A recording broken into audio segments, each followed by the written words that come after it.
Ош облусунун Ноокат району Алманын мекени. Насирдин Исанов айылынын тургуну Докторбек Бекташев 10 жылдан бери дыйканчылык менен алектенет. Мындан тышкары ишкер жергиликтүү дыйкандардын түшүмүн чогултуп, Казакстан, Өзбекстан жана Орусияга жөнөтөт. Докторбек Бекташев жылына 30 тоннага жакын алманы элден чогултуп алат. Дыйканчылык дагы кылабыз, анан элден дагы алып сатабыз. Ушу алманын бир 3-4 сортун алабыз да. Алып сактап, кышындасы ташыйбыз. Бишкекке ташыйбыз, ошол жерде сатабыз.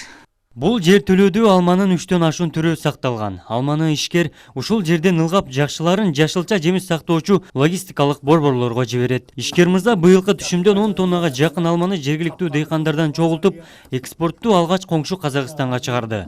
Ишкердин айтымында быйыл алмага суроо талап жогору болгондуктан жергиликтүү базарларда наркы кымбат болот. Бу жерде азыр убактылуу немелерди ушу алмаларды ушул жерде топтойбуз. Топтоп, неме кылып жакшыларын камерага алып кетебиз, немеге, камера храненияга коебуз. Анан аз-маз орточолор ушул жерде калат да. Сорттолуп. Ушу зимеренке, кызыл зимеренке алма кылабыз, превосход алма кылабыз. Немесе экинчи сорттор ушул жерде калат.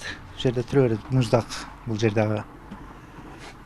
Биринчи сорттон камера храненияга алып барабыз, ошо.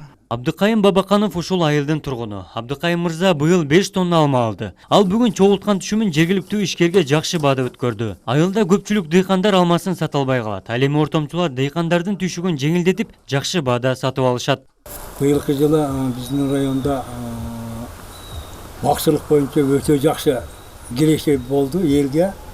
Былтыркыга караганда былтыр элибиз аябай кыйналып калганда, мына быйыл мындай инилерибиз ишкерлик менен алектенишип, быйылкы жылы элден баягы кыйналып сата албай, кичине акча кыла албай турган кезде ушул окшогон ишкер инилерибиз быйылкы жылы жакшы элге жакшы пайдасын тийгизип алып сактап атышат. Эми ушул болсо дагы элибизге жакшы келешек болуп атат.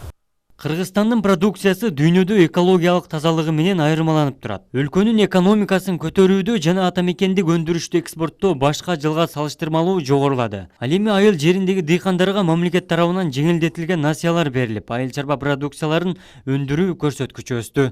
Абдумалик Базарбаев, Айбек Үсөн, жаңылыктар.